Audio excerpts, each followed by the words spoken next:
Good afternoon. My name is Jack Park. I'm the chair of the Professional Responsibility and Legal Education Practice Group. More volume?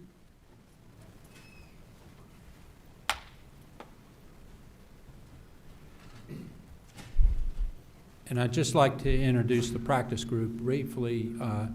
One of the things we try to do is be of service to the members of the group, of the society. We offer a diversity CLE for those states that require diversity in their CLE. We offer an ethics update each year for society members, and that ethics update will probably be sometime in December. We also have a need for a student liaison.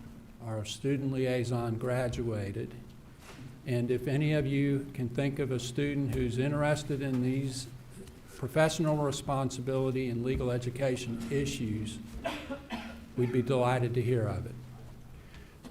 Our moderator, who I'll introduce and then I'll get out of your way, is Judge Carlos Perea. He's a senior judge on the Ninth Circuit Court of Appeals and a great friend of the Federalist Society. He has had a remarkable career and filled with private practice, teaching, and service to the community. And with that, I'll turn you loose, Judge. Thank you very much, Mr. Park. I can tell that you're all lawyers because you still are like in law school, hardly anybody sits in the front row because you think you're going to be called on. But I'm not going to call on you right away anyway. Okay. Today, let's go over the panel. The question here is oversight, or what we're really talking about is the oversight of the ABA Council on Law Schools with respect to the curriculum which is required of law schools. Now, you wonder why we're discussing this.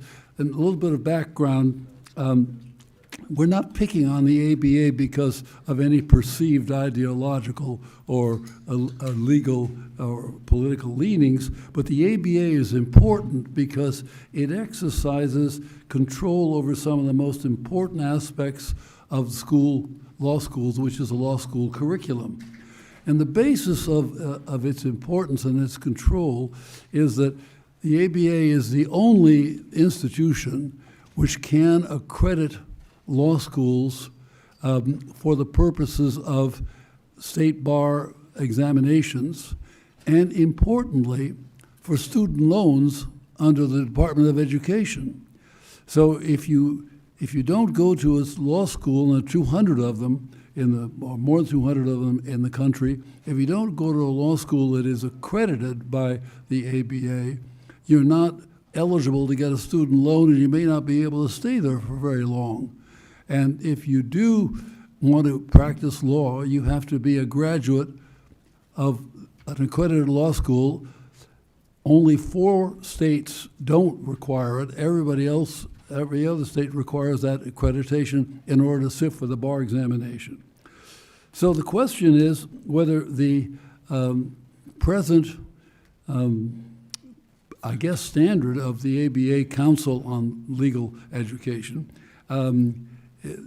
is subject to any questioning on grounds of the recent cases that came out in 2023 in the Harvard and North Carolina cases and the affirmative action cases. We won't deal today with admission or hiring practices in the law schools. We'll deal only with the curriculum. And I want to draw your attention to the curriculum which is proposed by the ABA, and I'll read it slowly so that you get the full import of it, and then we'll go into some discussions. We have a distinguished panel here, which I'm honored to be able to introduce. But the particular standard is Standard 303 C, which reads, a law school shall, that's mandatory, right? Shall provide education to law students on bias, cross-cultural competency, and racism.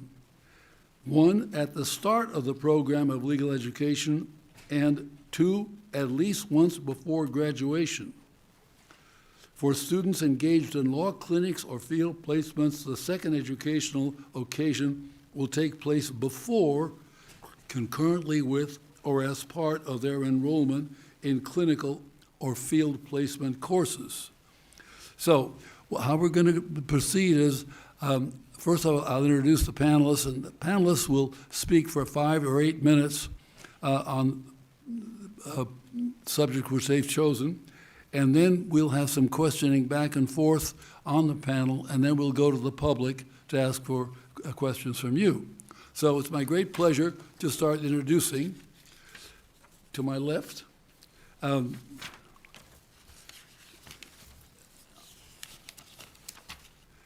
Ms. Jennifer Rosato Perea, who's the Managing Director and Accreditation of Legal Education of the ABA. She's been newly appointed as the Managing Director of Legal Education and Accreditation at the American Bar Association. She was the first woman and first Latina to serve in this role to oversee the accreditation of close to 200 law schools. She served as a dean at 3 different law schools over 16 years. Those were at DePaul, at Northern Illinois University College, and at Drexel University. She's been awarded the Vanguard Award by the Chicago Bar Association, the Trailblazer Award from the Hispanic Lawyers Association of Illinois, and the Women's Bar Association of Illinois. Ms. Perea received her Bachelor of Science degree at Cornell University and her Juris Doctor at University of Pennsylvania. Next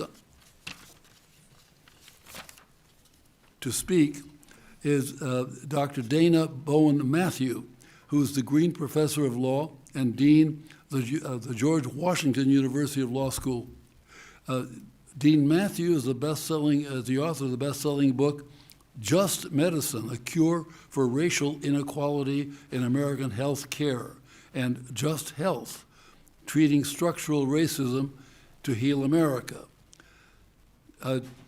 Dean Matthew, Dr. Matthew served on the faculty of the University of Virginia Law School, and she served as the Robert Wood Johnson Health Policy Fellow for the U.S. Senator Debbie Stabenow, as Senior Advisor in the Office of Civil Rights of the U.S. Environmental Protection Agency, and she currently serves as a non-resident senior scholar in the Center for Health Policy at the Brookings Institution and is a member of the American Law Institute. Next after her to speak is Dean Michael Barry. Dean Barry earned his JD from the Yale Law School, and then went on to clerk for U.S. District Court Judge Royce Lamberth and Chief Judge Bart Joflat of the U.S. Court of Appeals in the 11th Circuit. During his legal and business career, he practiced complex litigation in Phoenix, Arizona, and led the litigation group of Capital One in Richmond, Virginia. And last but not least, Judge, or I guess it's Justice, Nels Peterson of the Supreme Court of Georgia. Judge Peterson was a judge on the Georgia Court of Appeal and general counsel for the University System of Georgia.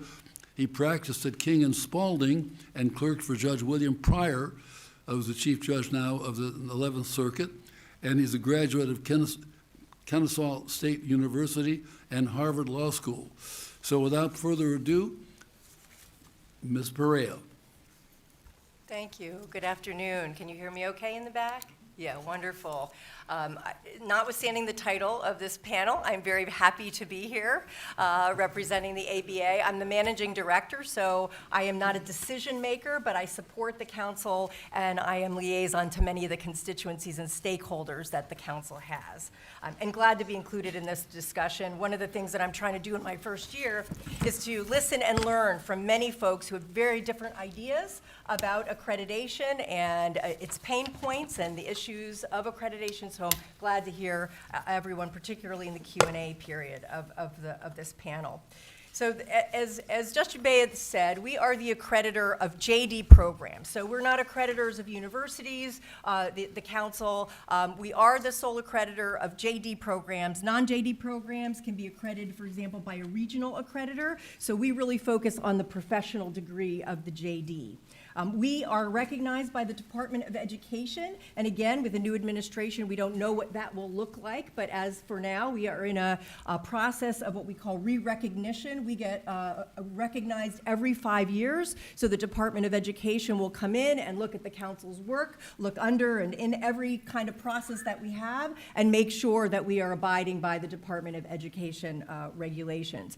One thing to just note, to Judge Perea's point, most law students loans can be recognized and approved through their regional accreditor. So there are only about 10 or so schools now that are the standalone schools for which that loan approval is crucial. But the most important thing in terms of the JD and accreditation is to create a basic level of quality. That's what the Department of Education talks about. What's the basic level of quality for a lawyer who is going into the practice of law? And Standard 301 gives us our North Star and our description that what we try to do through the accreditation process is to prepare our students upon graduation for admission to the bar and for effective, ethical, and responsible participation as members of the legal profession. And it's important to note that we are the accreditors, but not the regulators. As Judge Perea noted, it is the state Supreme Courts who are the regulators. So they have basically said, most of those states have said, if you are a graduate from an ABA-accredited law school and the standards have been adhered to, and you have passed a bar exam, unless you take an alternative pathway that's recognized by our court, we believe that you are a competent attorney and you are able to represent clients, and we will and protect the public. And so that's been the model, although as we're going to talk about, that model is being questioned both by the state Supreme Courts as well as by others. The council consists of 21 members, and it's important to note that the council is separate and independent from the larger American Bar Association. It's required, so when you see a resolution coming from the ABA House of Delegates, that's not the council. The only role of the House of Delegates after the council, for example, passes the standards, implements the standard, is in the process of approval, the House of Delegates has 2 times to either concur or reject whatever the council has come up with. And even if the House of Delegates rejects it twice, the council can do what is best for law schools and decide ultimately whether to promulgate the standard or not. And when standards are promulgated, they go through a notice and comment process. So there's a standards committee of the council that is the one that kind of vets different proposals that come in, look at what might be needed in terms of modification standards or additions to standards. So for example, the freedom of expression standard, which folks have talked about, Standard 208, which just came through with a lot of concern about what was going on at the law schools. And so the standards committee and then the council stepped in to make sure that we tried to have some standard for freedom of expression. Every standard goes through a notice and comment period in which everyone, including your organization, any members of the public, can comment, and then the council then considers and determines whether to move forward.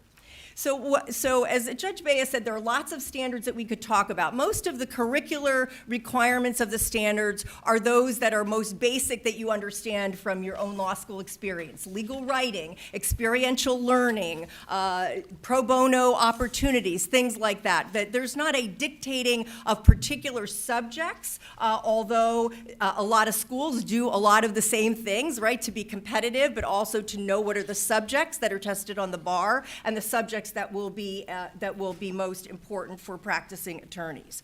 But what we're going to talk about today are 2 different standards, and I'm just going to spend, I know I only have a few minutes, is to focus on 303. There are 2 different standards that were passed, and the process went through its stages between 2020 and 2022. The first standard it was 303B3, and that's for professional identity formation. And that standard, which is in Interpretation 3035, really came from a desire and a hope and an aspiration that students would more reflect on and actually incorporate the values of our profession while they were in law school. All we've had for many years since Watergate is the one course in ethics, and the thought was if we start to teach students values from the beginning and help them to take care of themselves and to be accountable and to think about what ethical responsibilities are, it will be better for them before they graduate, and better for all of us and better for the public once they graduate. So 303B3 is professional identity formation. And again, there's a minimal requirement. It says substantial opportunities, but it's really up to the law school. The idea is you get introduced to those values early on in law school, and then you apply them as you go through, after your summer job, in your clinical experience or your field placement, things like that. And so, again, left to the law schools, and the law schools have been developing that standard in the last year or so.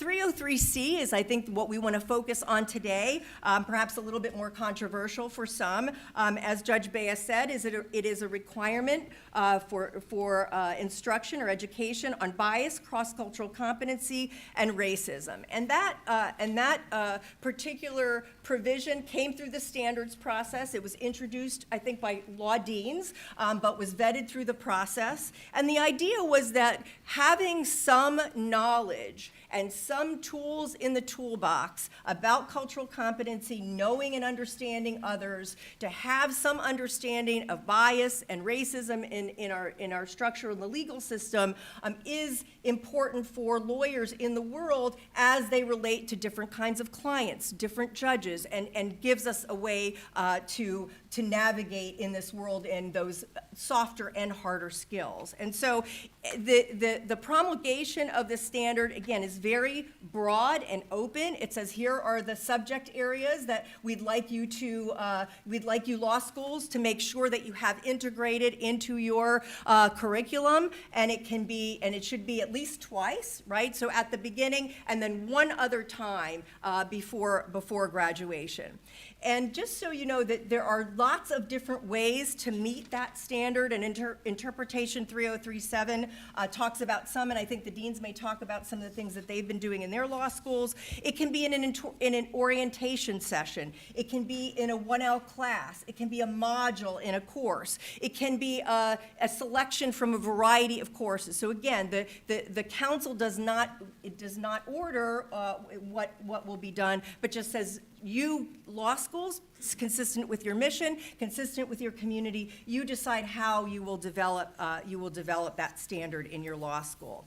And I think it's also important to know that the council, in reviewing the law school, so law schools get reviewed every 10 years to be re-accredited, essentially, and they go through a site review process. And in reviewing this particular standard, the council and the site team and others that are reviewing the law school are very open and very flexible. Again, are you doing this? However you're doing it, just make sure that you are doing something, and that we can at least account for what you're doing in the law school. So there have been no schools found out of compliance. This is not looking for a particular dogma or particular message, just to make sure that students are exposed to that range of the range of perspectives related to this. And then I also want to add, and I think I just want to take a minute, is that there's also respect for the mission in promulgating this standard, the mission of the law school, and also the legislatures that have, for example, determined that some sorts of discussions are not legal, are not appropriate. So we are not asking law schools to do something that would put them in harm's way before the legislature, but they can do what they can within the standard and the construct of the law. So that's, I think, to lay it out there from the standards perspective, and I look forward to questions. Dean Matthews? So by way of full disclosure, I don't think my mic is working, but I have a very loud voice, as my students have told me. I am one of those law schools, thank you, that will be up for reaccreditation next year. So if you hear a large sucking sound in the room, you'll know exactly why. I have only wonderful things to say about the accreditation process, right? So let me take you back historically. We live in a world very different, my prepared remarks, a very different society from before the ABA accreditation project began.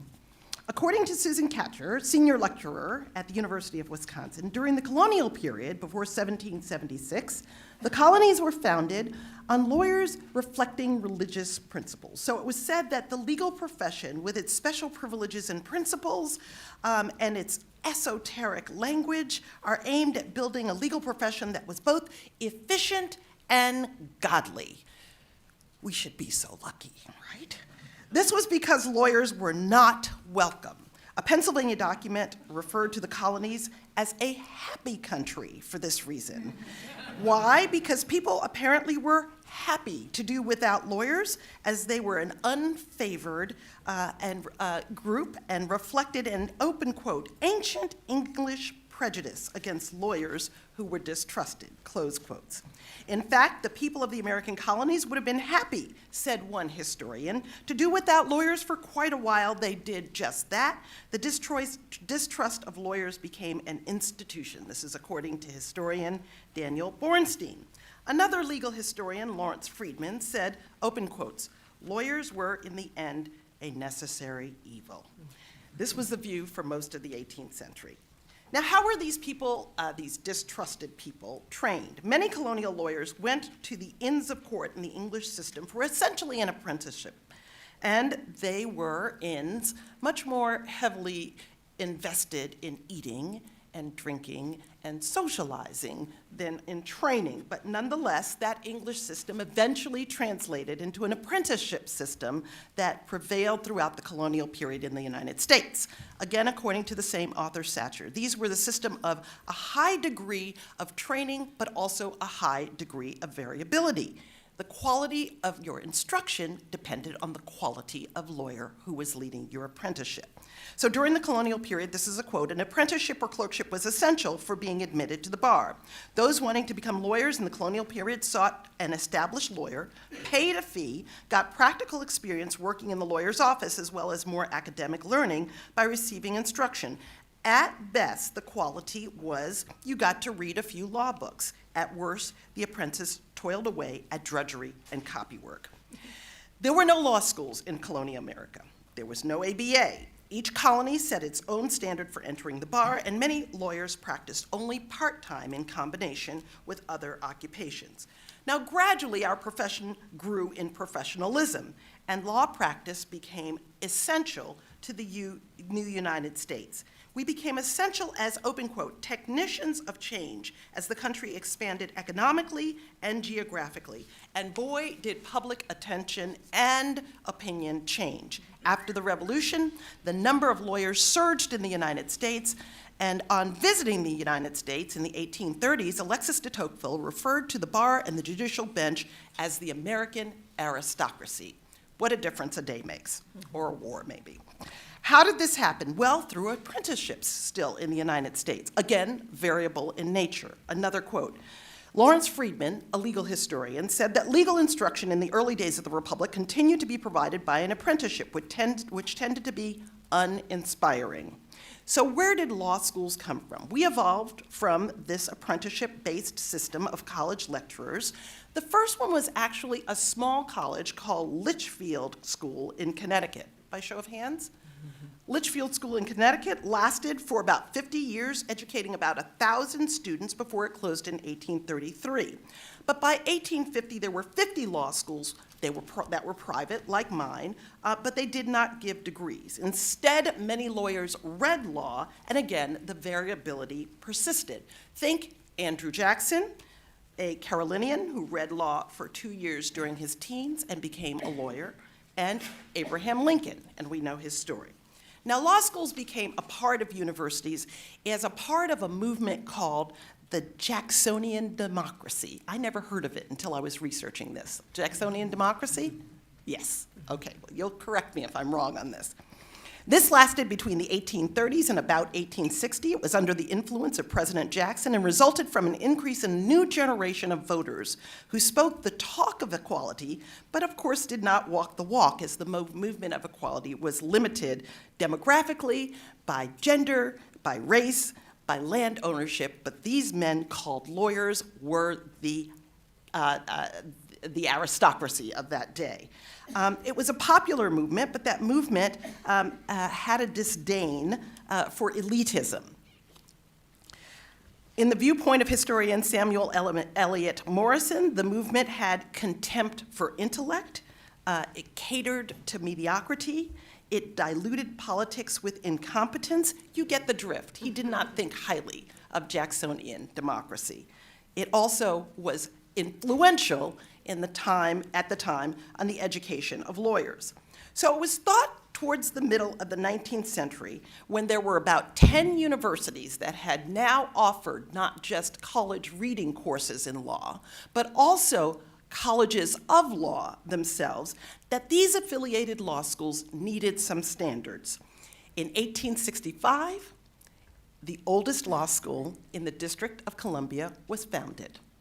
Right after the Civil War was over and the Union Army marched triumphantly down Pennsylvania Avenue, my law school was opened 3 months later. This was because lawyers then and lawyers now are needed to solve some of the most pressing challenges of our democracy. I'm very proud of my law school. I'll continue. Friedman said that law schools then became prestigious. He linked it to the rise in social change, and he linked it to the rise of integrating both the aristocracy and the middle class into the legal profession. Of course, this profession at that time excluded over 700,000 descendants of African descent, over 1 million women, and an untold number of Native Americans.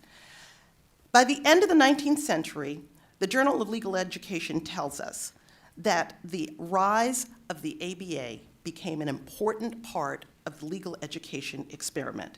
The American Bar Association was founded in 1878, and this year was after it was founded, was immediately followed by this representation publicly. Open quotes, "There is little, if any, dispute now as to the relative merit of education by means of law schools. Without disparagement of mere practical advantages, the verdict of the best informed is in favor of law schools." I vote aye. With this preference, the ABA then in 1893 established the section on legal education, and here's my point. They adopted, by 1921, 4 essential goals. Number 1, the American Bar Association is of the opinion that every candidate for the admission to the bar should get evidence of graduation from a law school complying with standards. 2, it shall require as a condition of admission at least 2 years of study in a college. 3, it shall require its students to pursue a course of 3 years of duration if they devote substantially all of their working time to the studies, or longer of that equivalent if they are working part-time. And 4, it shall provide an adequate library. So you see, I conclude that these goals remain important, even though I am shuddering in my boots as to how they will be applied to me next year. I say when we juxtapose these goals of the American Bar Association with the history of law schools and lawyers and the reputation, what we have is a way to ensure inclusive excellence. 1, to build trust in those who depend on the access to justice by lawyers, and 2, to standardize the quality of their education that produces the members of the bar who are the keepers of liberty, the keepers of justice, the keepers of freedom, and the keepers of our rights and democracy. Albeit a flawed organization and accreditation process. After all human organizations are flawed. I dare say my church, my government, and even my law school is flawed.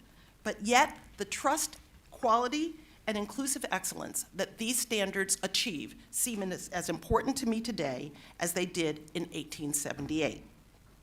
Now, with respect to 303, C, and B, I was asked yesterday when I was at Duke receiving, this is a humble brag, receiving an award because I was presumed to know something about justice. What good is justice after all? Very highfalutin question, right? I said there are lots of kinds of justice. There's utilitarian justice. We're trying to make everybody happy. There's libertarian justice. We're trying to leave everybody alone. There's Rawlsian justice. We're trying to make sure that equality and fairness rule the day. The point is that here's what law schools are really, really good at, that nobody else can do, and that we should keep them doing well and up to standards that may have to be examined and interrogated from time to time, like we are doing today. We should keep law schools thinking about what is good and just and right about our nation and making sure that we produce people dedicated to that noble profession of protecting exactly that. So I would say that the oversight is essential. I would say that indeed it does at times require interrogation as to whether it's been overreaching, but most importantly, it should reflect the collective moral convictions of our nation, of our nation's lawyers, through our nation's law school, and I thank the ABA so much for how well you do that. Thank you very much. Now, Dean Barry. Good afternoon. I'm pleased to have the opportunity to participate in this year's NLC, and I'm also so impressed to see so many people wanting to relive law school today. I'm hoping you did the reading assignment. My name is Mike Barry, and from 2019 through this past summer, I was the president and dean of South Texas College of Law, Houston. That is one of those private and independent law schools that Jen just mentioned, is one of the 10 that requires the certification by the ABA to receive federal student loans. I'm also happy to say that I am the dean, and one of the things that I accomplished was acquiring and creating the Centennial Chair in Constitutional Law to recognize and to support our own Professor Josh Blackman over here in the second row. Our school, coincidentally, also is being reaccredited next year. So a very important and necessary caveat, I am the former dean, and my remarks are my own and not the College of Law, which I again say is up for reaccreditation this year. Judge Perea has given us the provocative question of the ABA, oversight or micromanagement. And as we are all good lawyers, of course, the answer to this either-or question is yes. Both are true. So let's take the micromanagement part first. As Jen noted, to ensure that South Texas remains an ABA-approved law school next year, I knew we had to comply with these. These are the ABA standards, and I kept this copy next to my desk at all times at the law school. Right out of the gate, Section 101 dictates that a law school seeking approval by the council shall demonstrate, you're going to hear the word shall a lot, shall demonstrate that it is being operated in compliance with these standards. And as you've heard, every 10 years, we have to do a self-study, several hundred pages demonstrating that we are in compliance with these standards. Now, for context, you've heard there are 200 ABA-accredited law schools, more or less. And it's important to understand that every single one of those law schools is different. It has a different mission, a different approach to legal education, a different student body, a different culture.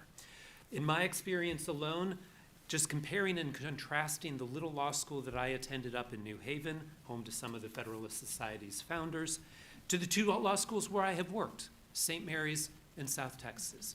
Very different schools.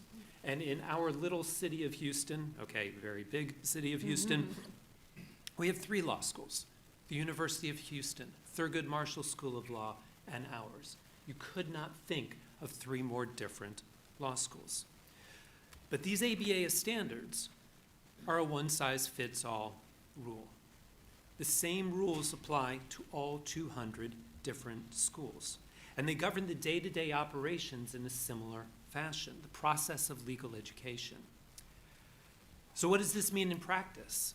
That means that every law school, for instance, has to offer 2 hours of professional responsibility, 2 faculty-supervised writing courses, 6 hours of experiential education. That's Standard 303A. Standard 304 has 2 pages detailing what an experiential education course must look like. Standard 311A mandates that law school must be 83 or more hours long. You cannot go shorter. You cannot come up with a different approach. 403A discusses what faculty members can teach what courses. 509 talks about the disclosures that must be on every website. The 600s and 700s guide the law school library, the facilities. The word that keeps showing up throughout them is shall. These are not optional. Now, it's not that any of these standards necessarily is wrong, and as Dean Matthews says, they should be interrogated. In fact, many of them are very valuable. But the standards are prescriptive, and thus they limit the ability of law schools to experiment, to innovate, to change. I spent 15 years in Fortune 100 and 200 companies. I'm used to assessing outputs. Did we hit our sales targets? Did we hit budget? Did we deliver on time? Did we deliver the quality that we promised? A different approach for the ABA would be consider outputs, more than the process by which those outputs are created. And among many possible metrics, two jump to mind. First, everyone in this room knows, or soon will know if they are a student, that there's a painful experience at the end of the law school journey. It's called the bar exam. Unlike most undergraduate and other graduate programs, the legal profession uses the bar exam to determine minimum competency for practice. With very few exceptions, graduating law schools take the bar exam. And there are many reasons to question whether the bar exam is an appropriate method of assessment, but still it exists for many students. Indeed, one of the great advantages of attending an ABA-accredited law school, as Jen identified, is that you are able to sit for the bar in any American jurisdiction. Thus, the bar exam and how well a school's graduates do is one measure to determine whether a law school is actually meeting its obligations. In addition, the National Association for Legal Placement and the ABA track whether law schools graduates get jobs as attorneys or in the legal profession. Again, an easy, objective way to determine whether the marketplace is accepting the graduates of a law school for the role that they is designed to do. Thus, these measures exist. And the question could be asked, and perhaps should be asked, whether an entire book of prescriptions on the methods should be as valuable as measuring the outputs. But I said the answer to the either-or question is yes. So let's turn to the oversight portion. In some ways, it is important to remember the thankless and very difficult task that Jen has. First, as an accreditor approved by the Department of Education, she and the council must adapt to and abide by and change with the Department of Education's ever-evolving guidelines. Second, Jen has a cadre of deans, two on the dais right now, and faculty members who are constantly baying for new opportunities and for exceptions to and more flexibility from the standards. And third, Jen and the section on legal education are within the ambit of the ABA. They're separate from, but they are within the scope of the ABA.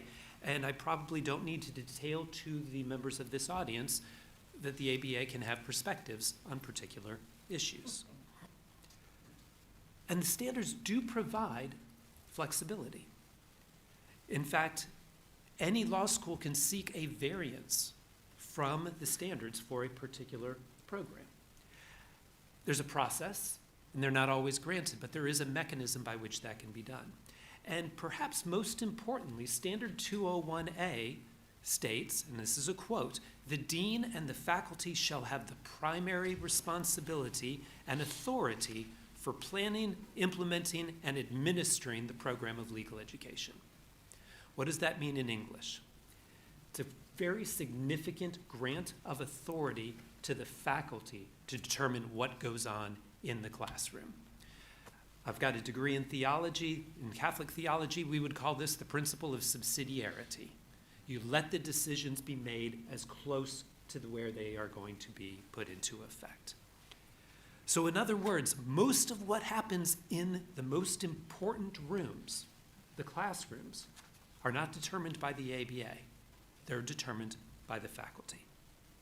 So, both and. So very quickly turning to 303. How does this happen at various law schools? 200 different ways.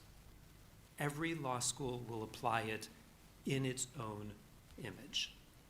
I'll speak briefly about South Texas. First of all, it is crucial that we do not have any form of indoctrination, any form of dogma that must be accepted. There is not, that is contrary to law school, that is contrary to legal education, that is contrary to the principles of inquiry that are mandatory in an educational institution. Second, for South Texas, much of this is second nature. Houston is the most diverse city in the country, according to the Census Bureau. Our population of students is largely first generation, significantly minority. This is part of who we are, a cross-cultural environment. Third, we're a practice-ready school. And it is important for our students to be able to understand that the person across the table from them may have a different perspective on the world. They will be a better advocate if they can appreciate and understand that others view the world differently. Fourth, we do not use race in our admissions decisions. We did not before SFA, and we don't now. And then finally, our faculty members have a diverse and varied and thoughtful perspective on issues, whether they relate to viewpoint, religion, economic background, geography, etc. That is crucially important for our students, that they are exposed to a variety of experiences in their education. So, is the ABA a micromanager? Personally, not speaking for the school who's being accredited next year, one could say that. But does it constrain our school negatively and prevent us from being the school that we need to be? No, it does not. I look forward to the discussion. Thank you. Thank you very much, Steve. Now, Justice Peterson, would you weigh in? Thank you, Judge. Here. All right. It works. So you've heard three really interesting approaches to ABA accreditation, covering a broad range of subjects. And I am going to add a fourth. And I'm actually going to step back a little bit and look at the issue from a broader level of generality and focus principally on accreditation writ large. Not just law school accreditation, but higher education generally and K-12 for that matter. And in particular, the government's reliance on private, non-governmental accreditation agencies that the government permits to serve as gatekeepers for access to public benefits and government licensing. And when I say the government, my principal focus is the federal government, because the federal government is the one that principally does that. But there's also, for one finger pointing at them, there's three fingers pointing back at me, because state Supreme Courts are a critical part of the reliance on the ABA accreditation. And so we're here. I see several of my friends and colleagues from Texas and Alabama and Tennessee here. I promise any criticism I do of us is really just of me and not of you. But so an important background element of this conversation is the fact that the ABA is a private organization. And as a private organization, it lacks key forms of public accountability that generally apply to the government. And the federal government delegates to the ABA the authority to accredit law schools. Federal law conditions the availability of many federal student aid programs on institutions being accredited. And federal law prohibits, generally speaking, the Department of Education from exercising discretion, supervision, or control over accreditation agencies. And so simultaneously you have and I know we can quibble over whether it's really a grant of authority, but it's certainly a reliance on decisions made by, which in my view is indistinguishable from a grant of authority. combined with the self-conscious refusal by the federal government to provide substantive guidelines. Certainly there's some regulation, but federal law prohibits the regulation of substantive guidelines. And that combination of private unaccountability and delegation of public authority is what I want to focus on. Now, that said, I think accreditation can be valuable. I'm a believer in the free market. Accreditation arose initially, as we heard from Dean Matthew, really as a market signal of quality in education. And before you go and drop hundreds of thousands of dollars on higher education, it is not a bad idea to have experts assess the quality and value of the degree you're about to purchase. And when we talk about federal financial aid, it is not a bad idea that before the government hands out billions of dollars in taxpayer dollars, that they ensure that the institutions those are being spent at are real schools. And in fact, the advent of the GI Bill and substantial access to federal funds for education was really the key time when the federal government started requiring accreditation to ensure that those funds did not get misused. So this is not a statement that accreditation itself is unvaluable or unuseful. It's more a function around the responsibility of government to ensure certain things. And when we talk about market signals do not require the federal government's imprimatur, and controls on government expenditures generally ought to be done by the government. And I know it is rare for someone to come to the Federalist Society and say that perhaps the government should be doing more. And I say that with some hesitation. And let me just say, it is a real honor to be here. The first one of these I attended was as a 2L in 2002. And I met my wife working the FedSoc table at Admitted Students Weekend, my 3L year at Harvard. So I have a lot of affection for this organization. But coming back to the substance at hand, in my view, there are serious consequences of essentially delegating key governmental decision-making to private organizations. Those private organizations are not bound by the Constitution's protections for individual liberty and are not subject to the Constitution's structural limitations on the government exercise of power. And these consequences are even greater when the educational institution being accredited is a public institution. Over the years, we have seen, and I have personally witnessed, a variety of examples of state and local governments seeking to regulate their own educational institutions and being stymied by private accreditors. This materially undermines popular sovereignty and fundamental principles of federalism. And again, this is not to single out the ABA. This is generally true of all private accreditors authorized by government to accredit educational institutions from K-12 to higher ed. So let's talk about non-delegation for a second. Everyone's favorite constitutional doctrine that may or may not exist. And to be clear, as a judge, I'm bound by certain rules in the Code of Judicial Conduct, and so I express no opinion as to whether the federal government's use of private accreditors is actually unconstitutional under existing federal non-delegation doctrine to the extent that it exists. I also, and I say this as a caveat, but also as kind of maybe something that people ought to think about, I express no opinion as to the constitutionality under state constitutional non-delegation doctrine of state Supreme Court's reliance on ABA accreditation of law schools as a condition for sitting for the bar exam. Instead, this is a point about the first principles that underlie the idea of non-delegation.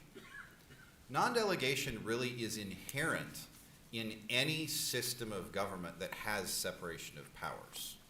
If powers are to be separated, then one branch can't exercise the power of another branch. But the kind of non-delegation we're talking about here is an even more fundamental form of non-delegation. When the people of a particular sovereign vest constitutional authority in their government, that government is not permitted to then go and give that authority they've been entrusted to a private entity and to wield in a way that is not accountable to the public.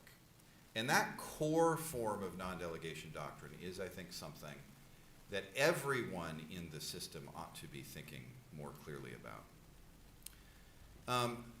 Constitutional protection of individual liberty as well. And again, credit where credit is due. The ABA's new section 208 requiring accredited law schools, even private ones, to comply with First Amendment free expression principles is a really good thing. And frankly, may cause some law schools to take more seriously the responsibility to protect free expression than the existence of the Constitution itself does. But that's really the only thing that governs the ABA in terms of individual liberty protections. Private accreditation agencies have consistently been held by courts to be not to be state actors. And as a non-state actor, they are not subject to federal due process. They are not subject to, the First Amendment themselves. They are not subject to any of the other individual rights that the Constitution secures. I will say, and one thing that I discovered in my preparation for this, a number of circuits have actually created a federal common law right of due process that the law schools can assert against the ABA, which I found fascinating. You learn in law school that there is no federal common law, and then as soon as you get out of law school, you learn that the broad doctrines you learn in law school all have caveats, which I think goes to show how critical ABA accreditation is for law schools, because the rationale those circuits have applied is federal common law due process is something that applies when the government is relying on somebody that due process doesn't apply to decide really critical things that affect vested rights. But even a federal common law right to due process is not a substitute for robust protection of fundamental constitutional rights. And I'll say this goes beyond free expression. I spent time as general counsel for the University System of Georgia. I also spent time as the general counsel to the governor of Georgia. And in both of those roles, I dealt with a number of accreditation issues where students, who of course are not the beneficiary of the federal common law right of due process, where students were raising free exercise concerns, both students in med school and students in psychology counseling school. And the school's response typically was, well, we have to do these things for accreditation purposes. Another thing that's absent is, again, the Constitution's structural limitations on government exercise of power. As much as we all love the Bill of Rights, far more fundamental a protection of individual liberty is the structural limitations that the Constitution contains. And private accreditation agencies have no separation of powers. They are not subject to the voters throwing them out if voters don't like particular accreditation decisions.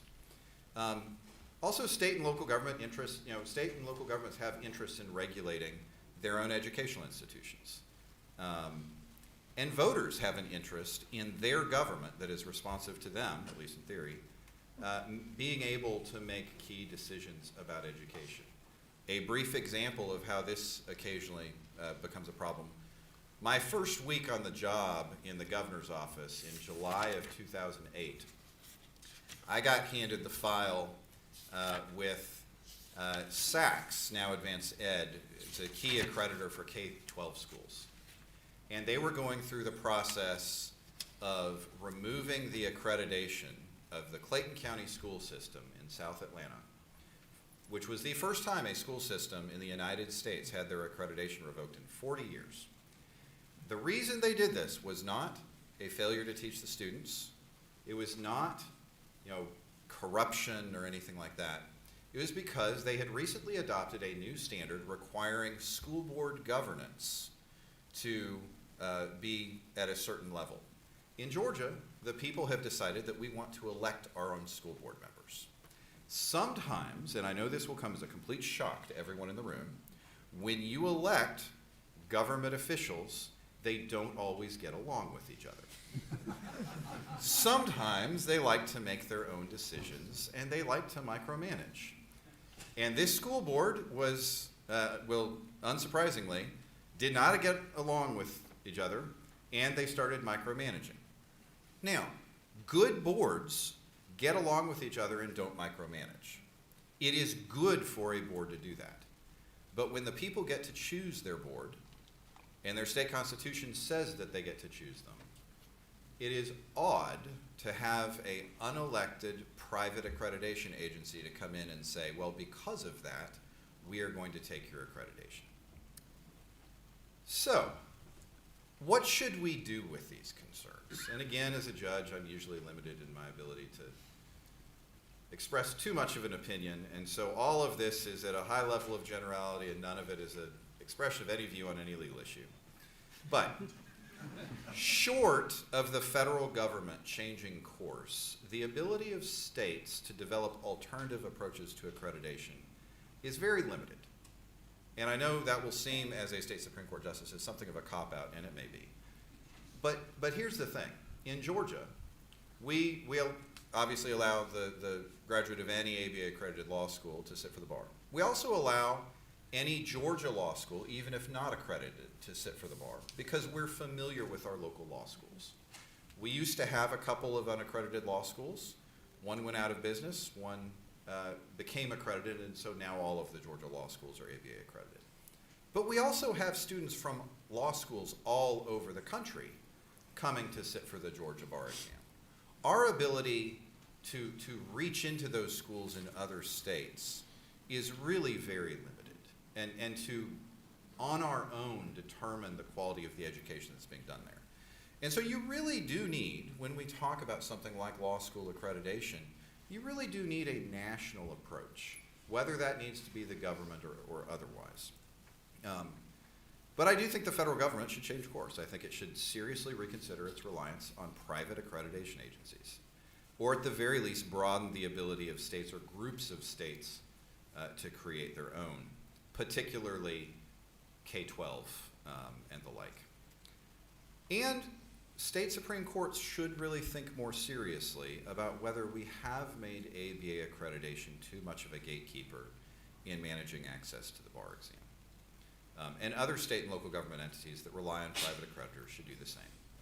And then finally, because I have avoided mentioning Section 303 altogether, and this only barely touches on it, accreditation agencies, recognizing the lack of public accountability, should carefully avoid establishing standards that are politically charged or otherwise unduly intrude on government functions.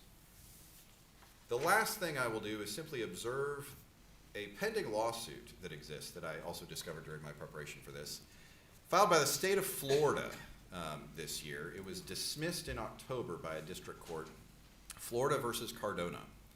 And it is a constitutional challenge to the federal government's requirement of accreditation for access to student aid. And the state of Florida, represented by Henry Whitaker, the Solicitor General, brought a non-delegation doctrine challenge, a spending clause challenge, and an appointments clause challenge. And that case is presently on appeal to the 11th Circuit. So something to follow. And with that, I will open it up to questions. Thank you very much.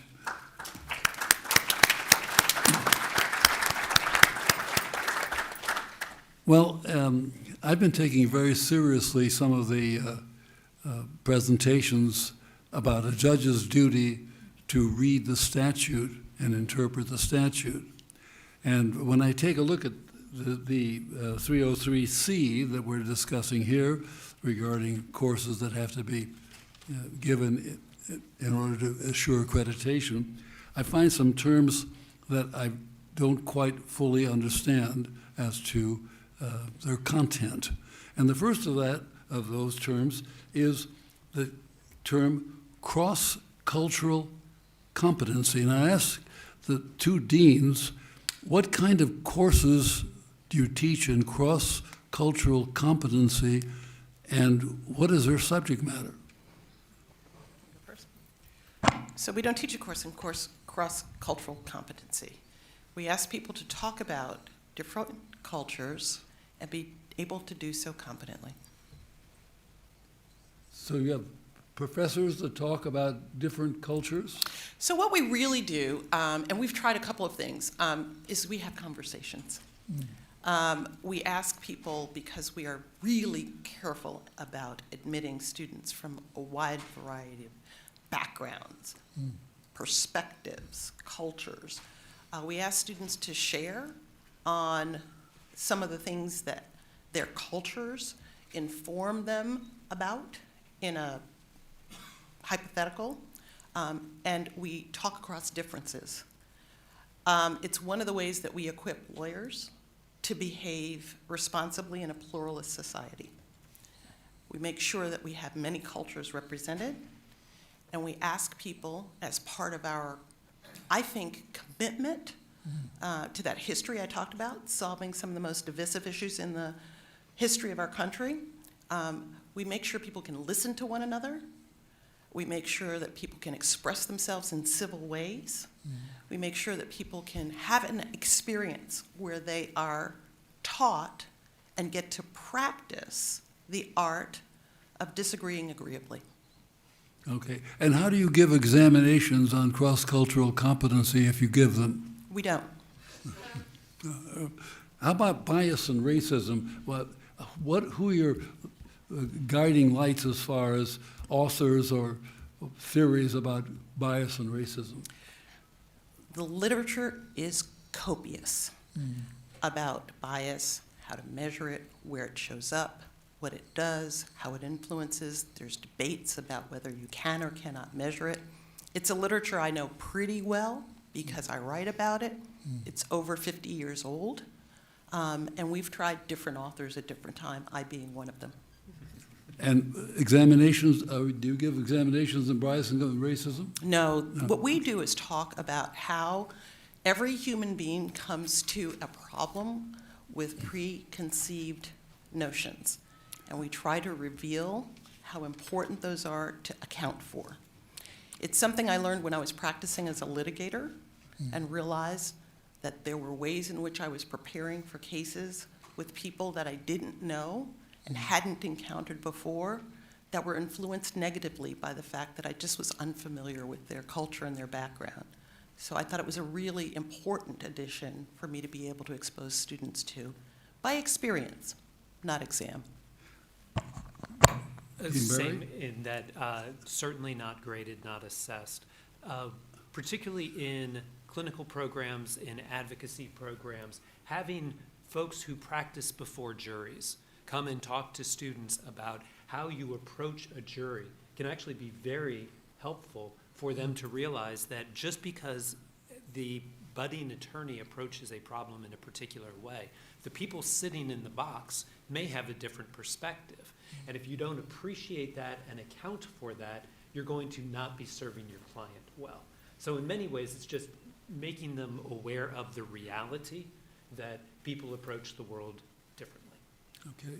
My next question is going to be to Ms. Perea. Can you give us any examples of the kind of courses which cover cross-cultural competency, bias, and racism? Well, I think as the dean said, there are so many ways that the law schools can cover this, and it can be, as they talked about, in orientation, in career services, can have a professionalism course, or in professional responsibility, you can have modules in that. So it's not so much that there is a course devoted to it, is that aspects of these kind of discussions and understandings and awarenesses can happen at different points in the curriculum. Now, for some schools, they do have some courses that they might mark as ones that would count for that requirement. I think as Dean Barry mentioned, I mean, clinical education by definition usually includes some of this when you take the seminar for the clinic or for the field placement. But there are also other kinds of, if you take civil rights law, disability law, racism in the law, anti-Semitism in the law. There are many kinds of courses if the school decides that's how they want to meet it. Otherwise, it's more kind of weaving in and integrating these focused discussions at different points in the curriculum. Is that a fair? That's fair. And as I think they said, it can be co-curricular, or it can be in the curriculum. So as you say, we don't have to have a test. We could have a discussion and orientation, or we could have a discussion as part of the 1L year that is apart from a graded assignment. How about any law schools? Have any law schools been found in violation of 303C by not teaching courses or having discussions in cross-cultural competency, bias, and racism? None at all. Okay. Justice Peterson, there are some countries that don't have bar examinations, and there are some states that allow graduates of their own schools to practice law in those jurisdictions. Are you in favor of elimination of bar examinations? So I am going to take a very unpopular view and say that I actually believe the bar exam serves a useful function and should not be discarded. For the first 6 years of my time on the court, I was our court's bar admissions and bar regulatory person. And we had to do a lot of adjustment during COVID, pivot to a virtual, online exam. At the end of the day, I know a lot of folks may have different views on, the bar exam doesn't test the right things, the substance, doesn't tell you much.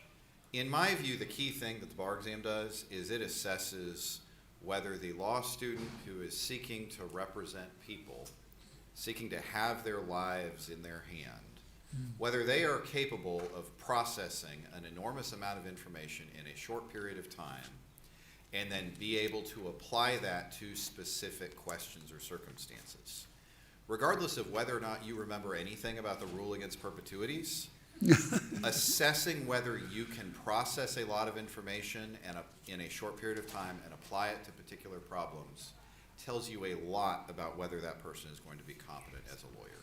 And at the end of the day, the purpose for state Supreme Courts regulating the practice of law is to protect the public and to ensure that the people that we vest with the authority to practice law have some grounding in a capacity to represent the public in a way that is good for them. Ms. Perea, do you?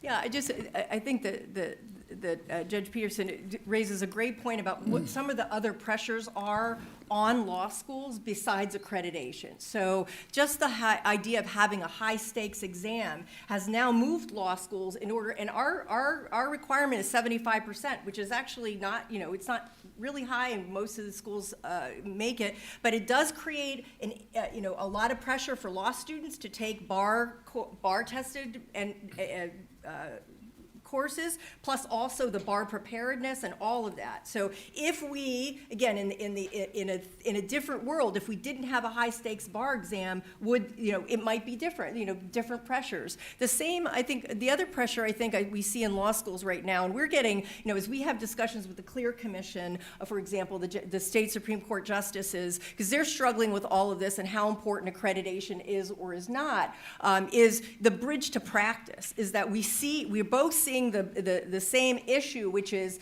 students aren't as well prepared for the practice of law. But whose responsibility is it? Is it the accreditor's responsibility? Is the law school's responsibility? Is it the state Supreme Court's responsibility? And I guess the last thing I'd say is to Justice Peterson's point before about other accreditors and standards.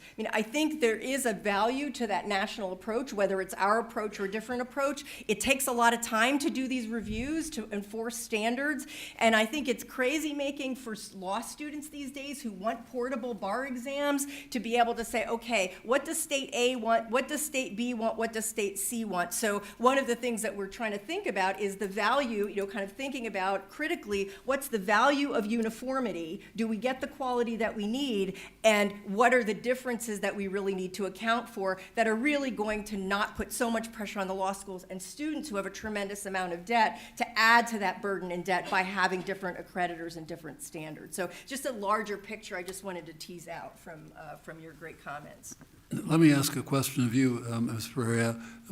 Has there been any litigation by any law school to seek to declare the standard 303C as being violative of their rights?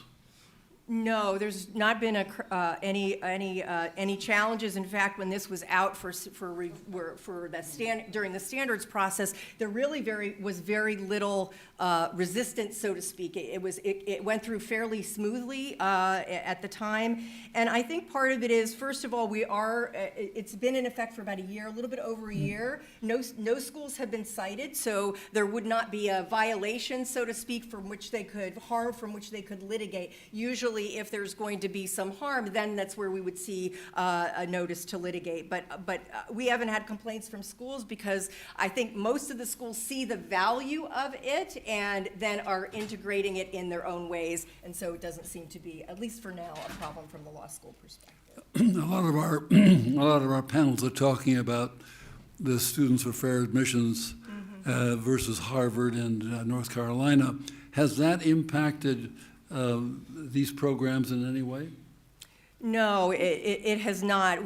Where we have been looking very carefully is on our Standard 206, which relates directly to admissions and directly governed by SFA.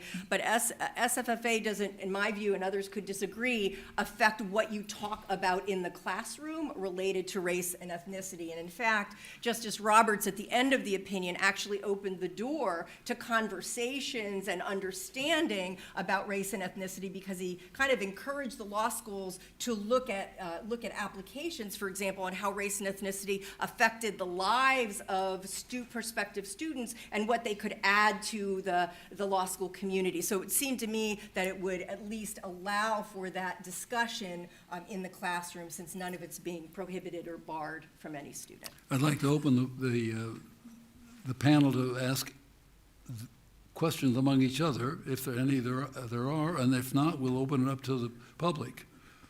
All right. Public, please state your name and where you come from and your association. Ben Flowers, Columbus, Ohio chapter. I'm the president of the Columbus chapter. So I pulled up Rule 206. 206A requires, it says law schools shall demonstrate a commitment to having a student body that is diverse with respect to gender, race, and ethnicity. 206B says a law school shall demonstrate with concrete action a commitment to diversity and inclusion by having a faculty and staff that is diverse with respect to gender, race, and ethnicity. So my question is explain to me how it's possible to comply with either of those without violating some combination of the 14th Amendment, Title VI, Title VII, 1981, and so on. In two sentences. Well, first, I think my short answer to that is that's why 206 is under review. A new version of it is out for notice and comment, which you can take a look at. To the extent that 206 focuses on inputs, not outcomes, concrete efforts, but not measured in outcomes, that I believe is still permissible under SFFA, but the new revisions will hopefully address some of your concerns. So that's out for notice and comment. You can look for it on the website. That tries to address some of your concerns in the new version. Ms. Perea, over the course of the last year, some of these law schools that you regulate and accredit sit on campuses that are not safe for Jewish students. There's a safety issue. It's not just racism and what is in someone's heart. I want you to tell our group with specificity, if you would, what your organization has done to integrate those notions in the protection of Jewish students and from anti-Semitism and violence. I want you to tell us what you've done in the past year. Okay. As an accreditor, we cannot deal with particular situations on particular campuses. So what we have done in passing 208 is allowing those processes that are on campuses to be able to be balanced and to make sure there's enforcement of non-discrimination, safe space and safety for students in the promulgation of their policies and practices pursuant to 208. But nothing's been anti-Semitism specific. No, we don't. That's why we're talking about why even getting into the issues of racism, bias, and cultural competence, which could and should include anti-Semitism, is not something that particularly we're getting into as an accreditor, but law schools are talking about, and they're being pressured by others on campus to say, if you have this program, it should include anti-Semitism, and so that's how we're this provides the umbrella. But then it's up to the law schools to then make sure that all the students are protected and safe under their policies. This is unrelated, but have you ever thought about requiring the faculty to take these courses? There has certainly been, not just recommendations, but it's considered a best practice for the faculty to take them as well. But yes, that's a great idea. Have you ever tried to get a faculty to do anything? Let me just share one thing with you that is important to me personally, not representing the George Washington University Law School at all, but my personal opinion, and now you know the opinion of the person who does represent the George Washington University Law School. There's a philosopher named Franz Fanon. Anybody know who he is? 1957, African American, and he wrote a lot about the overlap between racism and anti-Semitism. Paraphrasing what he said was, if somebody comes for the Jews, they're coming for you too. And as a result, we talk about racism as inclusive of anti-Semitism. And we talk about the hate that is reflected in both of those doctrines as one and the same. Have you made any changes in the past year based on the recent state of A number. For example, if you come to my school on November the 18th, you'll hear the American Jewish Committee give us a really, really good lecture, the second time I've heard it, about a toolkit for fighting anti-Semitism on our campus. Thank you. Great questions, thank you. Thanks. So a number of the panelists, I think Dayna and Justice Peterson. Stand up closer to the microphone so we can hear you. Here we go. Better? Yes. So I'll start over. A number of the panelists, I think it was mainly Dayna and Justice Peterson, were talking about how accreditation could serve as like a free market signal to tell people that a school is trustworthy because the accreditor said so. Now, of course, that only works if people trust the accreditor. And over the last couple of years, we would see probably about half the country, the politically right half, no longer trust the ABA, which they fairly or unfairly may perceive as like a left-wing interest group. So what would be your response to them? Should we actually value ABA accreditation anymore? So I think it's a good question, kind of at a higher level of generality. I will say there are a lot of, outside of the academic context, there are accreditors. The Better Business Bureau is an example of an accreditor that the free market looks to as a mark of quality. But looking at the accreditor and looking at whether the accreditor is assessing things based on values you share is a very relevant thing. And so that really depends on what the ABA accreditation represents and what the questions are that it answers. Thanks. Thank you so much. John Blackman, South Padua. So we had an election, and there'll soon be a new Department of Education. And we don't know who the head will be. And for the ABA, that is significant. When is your re-review thing going on? Is that now? It's 2026 we go up. So I mean, let's just say, I don't know, Secretary of Education Chris Rufo, just making a name.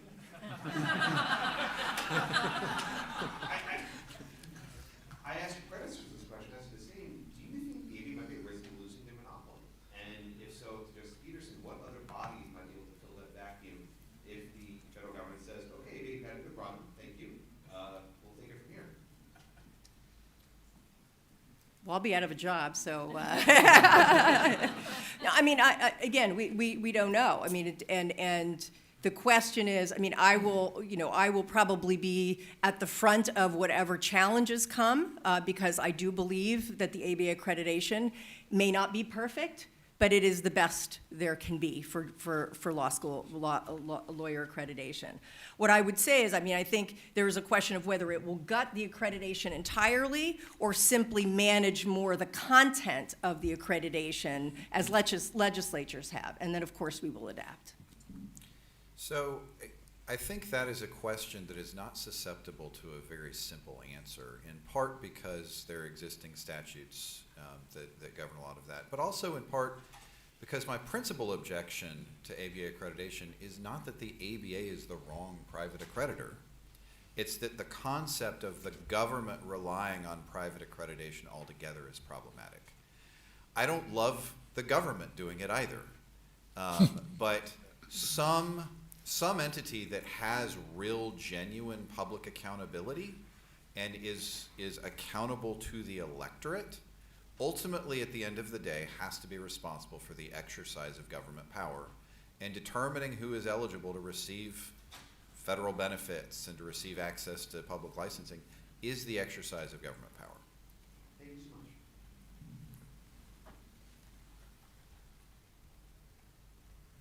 Hi, my name's Harry Lewis. I'm an attorney in New York. And I'm looking at a Reuters article dated 2023, more states reconsider how to license lawyers. Talking about apprenticeship programs that completely circumvent law school. And it says Maine joins Oregon, Georgia, North Dakota in eyeing changes to how lawyers are admitted to practice. A bill in Maine would introduce an apprenticeship program for would-be lawyers.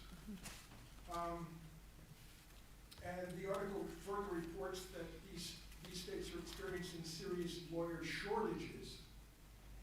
And also that the National Conference of Bar Examiners, which is developing the so-called next-gen bar exam due to be out in 2026, says the new test will emphasize practical skills. So I guess my question to the panel is,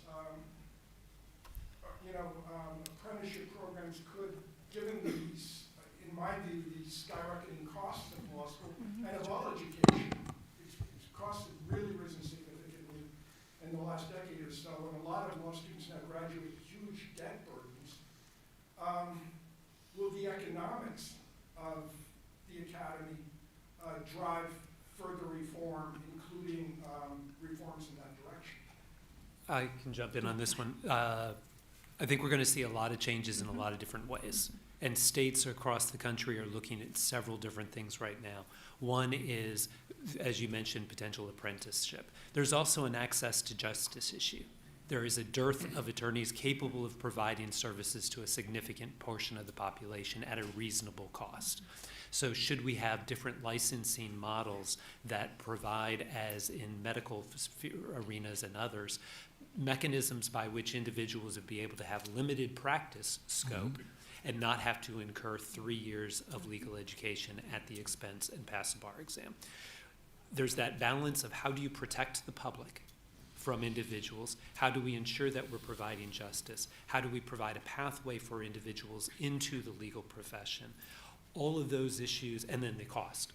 All of those will be, I think, discussed at different levels. And this is the wonderful thing about the laboratory of the states, is individual states, and Justice Peterson, Justice Bubsby from Texas, others are going to have the ability to identify in each individual state what is appropriate for their jurisdiction, given that protection of the public and providing access to justice services. If I can tag on to that, Justice Busby is actually participating in a panel discussing just that Saturday morning. Texas, Arizona, and Utah have all taken big steps in that direction because we all face similar problems. In Georgia, there are 7 counties that have no lawyers whatsoever. And the problem of legal deserts is a real problem, particularly in rural areas. And you don't fix that by just magically hoping new lawyers are going to appear.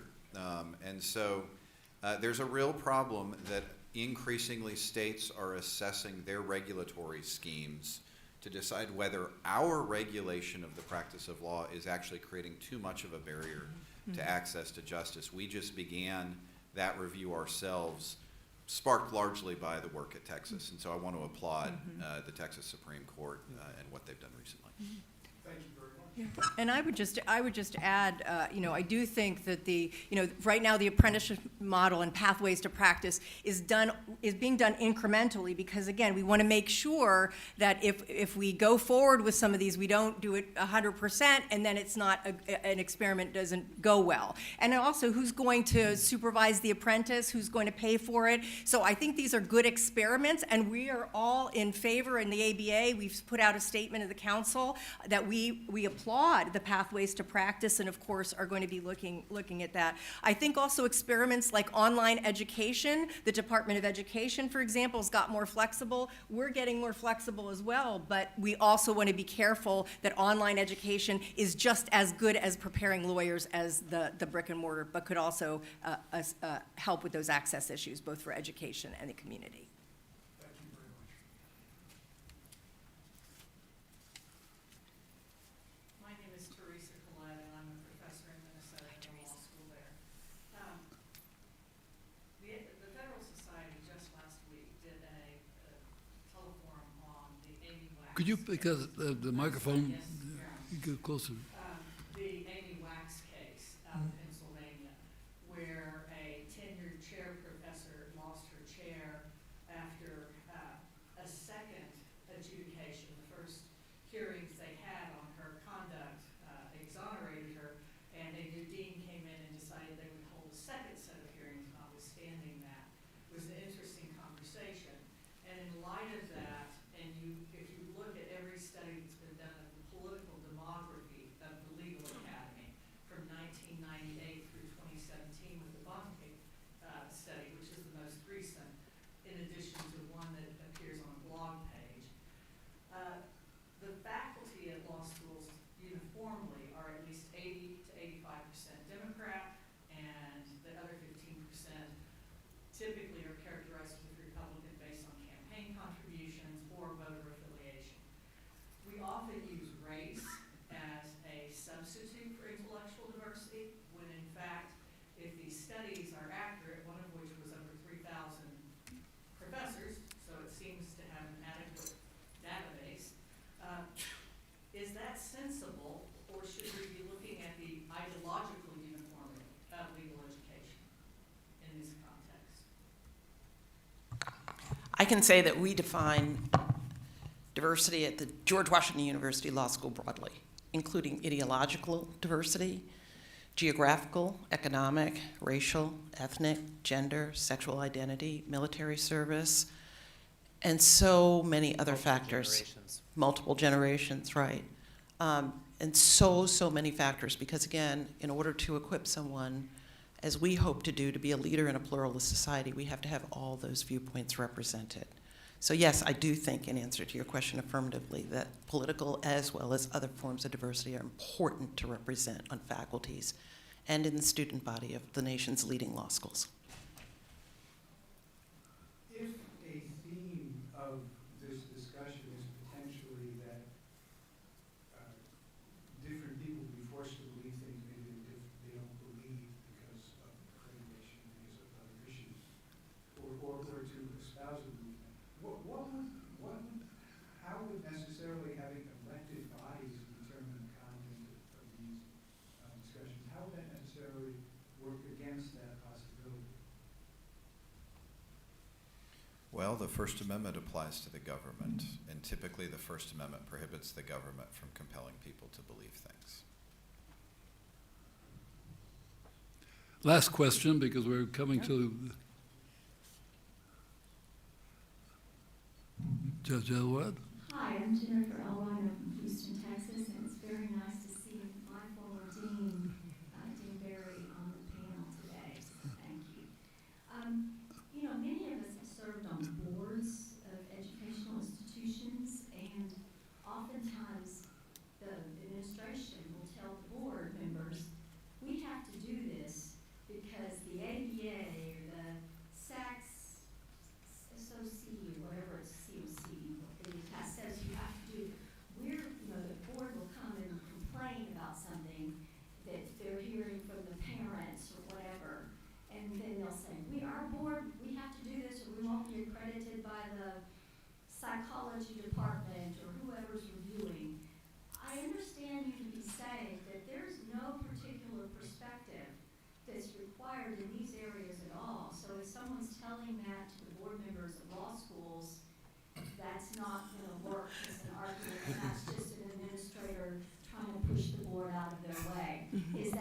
that accurate, or am I missing something? I'm sorry to be so blunt. I just, Jen, close your ears.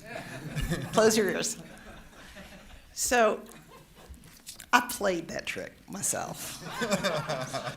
Where I said, at some other law school than the one I'm representing right now, the ABA is going to take away my accreditation if you don't give me more money, if you don't stop taking my surplus, if you don't give me a better building, if you don't give me more teachers, the ABA is going to take away my accreditation, and then where will we all be? And thankfully, it has worked. Thank you for that, Dayna. I didn't hear anything, but I will say, I mean, I totally understand your point. And when I have been a fellow dean, I've always given the advice: be careful and be strategic if you use the ABA card. You cannot walk into every dispute that you have and say, I can't do this because of the ABA. I will say, though, that at least from my experience on the other side of the aisle, it has helped law schools be better, both in the quality of their programs as well as the quality of their facilities, and has created more lawyers, because the push now is for also the one-size-fits-all university. And what we are able to say is that accreditation of law schools and of the profession of lawyers is something special and different and needs to be invested in a particular way. So I think that's I think a good thing when done strategically. If I can add one thing to that, Judge, I have seen that happen, and it's not ABA specific. It's every educational institution that is accredited. The administration seeking to defend decisions they have made will inevitably blame others, and accreditors are very convenient blame takers, and to the legislature and to anybody else that actually has some oversight. And so, again, if the accreditor were more publicly accountable, there would perhaps be less opportunity for educational institutions to do this crossways finger pointing. Thank you very much. Thank you, all members of the service.